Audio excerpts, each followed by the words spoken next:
Good morning. My name is Butch Mitchell. I'm here at the home of Denise, Barren, and Ed, who's off camera. And the purpose for this video this morning, quite honestly, folks, is to ask you for your help. I was speaking with Denise a month ago, and we're going to share her story with you in a moment. And I said, let's ask your friends and family and the people that care about you for help. And she says, I can't do that. And I said, why? And she says, I just don't feel comfortable asking people for help. And I said, Denise, the people that love and care about you and your friends want to help you. And they want to know how they can help you. And in asking people for help, you're letting us help you, your family, and your family needs you. And people that care about you and love you need you. So actually, letting us help you is doing us a favor.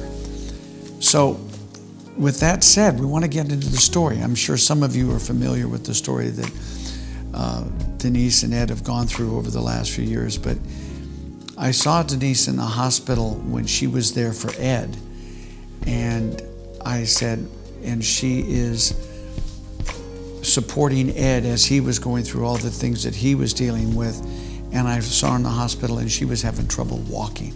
So Denise, tell me a little bit about what you're going through, sweetie. Right now I noticed that you're doing some trembling. What's that all about? Well, I was diagnosed with Lyme last year.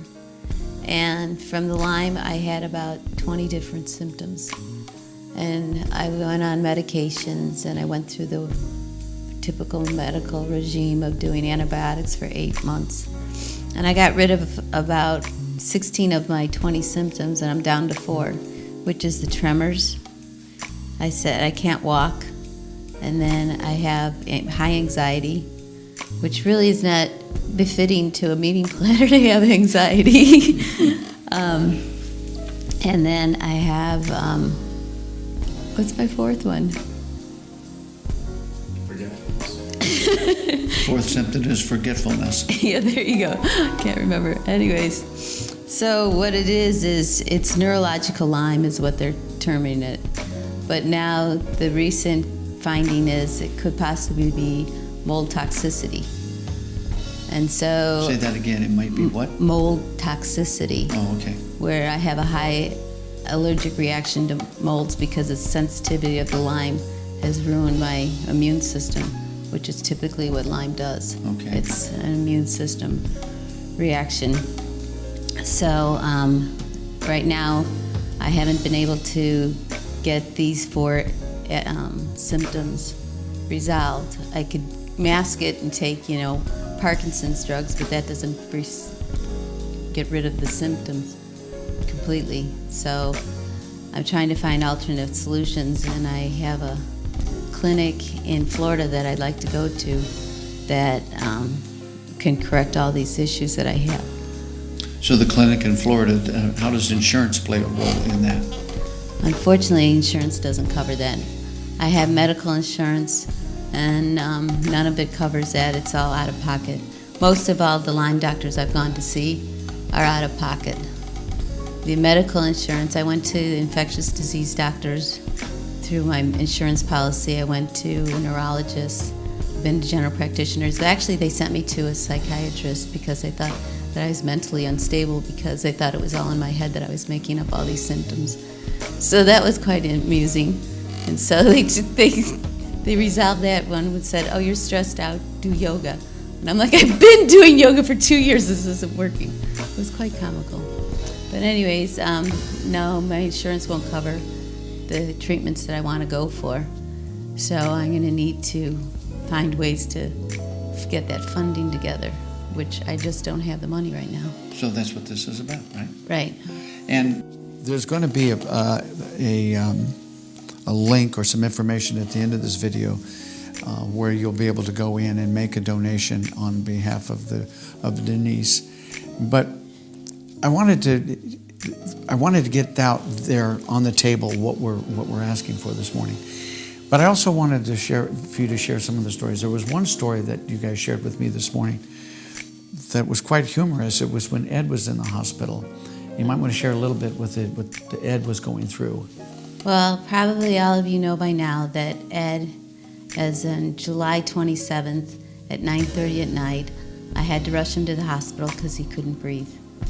At which point then they diagnosed him with abiotrophia, which is a rare bacteria. Actually, only 100 cases, known cases in the United States have been recorded. So he's the 101st patient to ever have this rare bacteria, and it went into his heart and ate up his valves. So he was in intensive care. He was on life support for 3 days.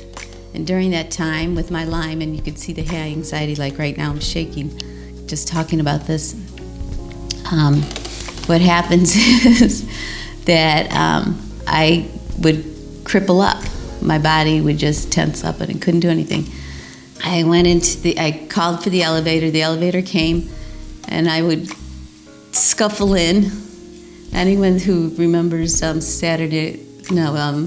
Laughing, who was as old as me, remembers Laughing, the little old lady that would walk along and couldn't walk very well? That's me in the hospital. So I'm shuffling into the elevator, and the elevator's packed full with people. Well, I walk in, and I'm facing the whole group of people, and I couldn't turn around. My legs froze, and I'm standing there looking at these people having to go down the elevator. Next thing you know, the elevator stops, and in order to get out, people were waiting for me because I was the last one in.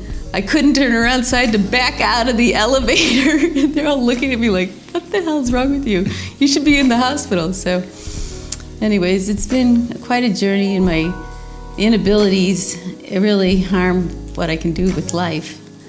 And it's been stressful on me because I can't do the things I need to do.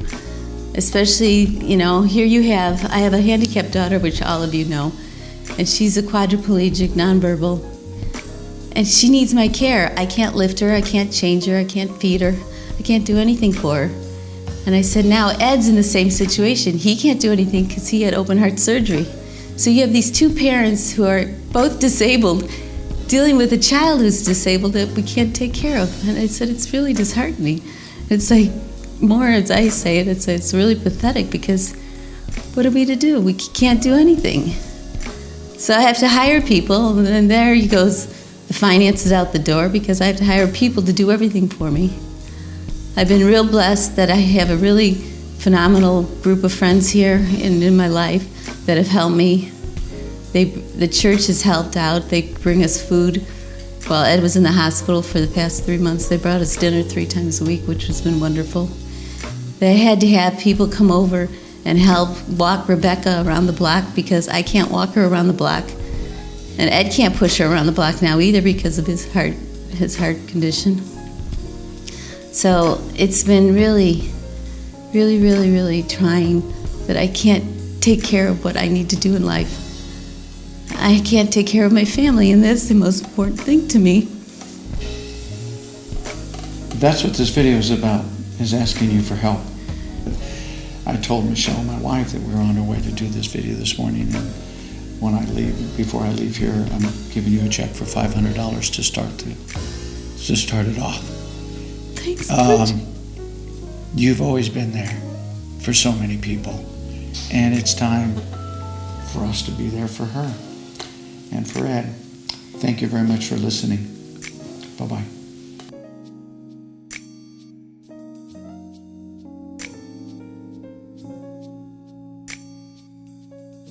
As Mark Twain once said, rumors of my demise are greatly exaggerated.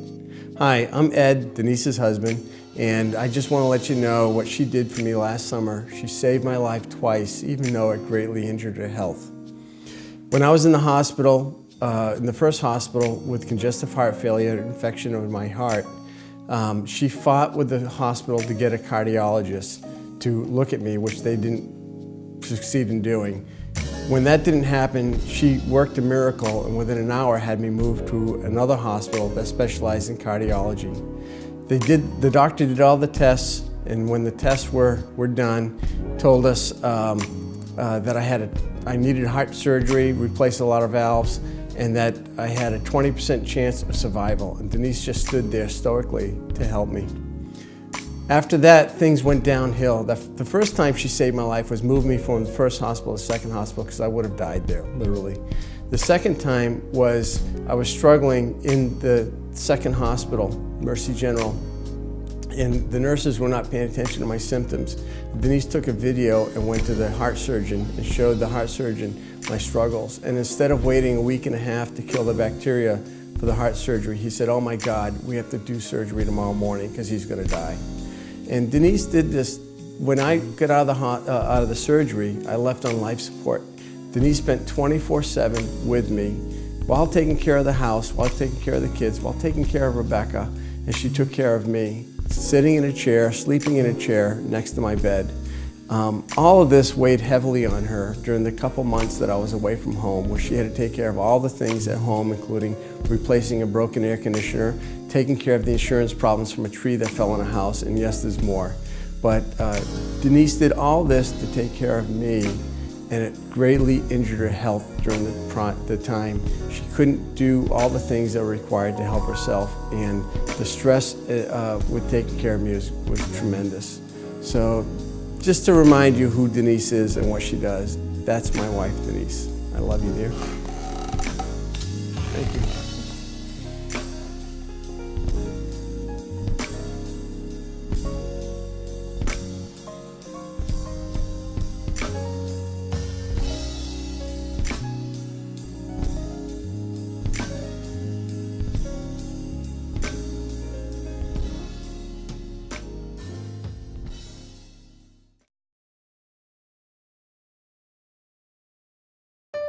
For those of you who saw last year's video with Denise asking for your prayers and support, we greatly thank you for all this outpouring of support you gave us. And I personally really need to thank everybody for all that you've done, all the prayers, all the support that got me through my crisis. You truly, honestly made a difference. It's hard to understand unless you're on the other side like I was. But you all have been wonderful. Whatever you decide to do here, we just thank you for all the support and just listening to us and giving us the moral support, the prayers, and everything else. Thank you. Have a blessed day.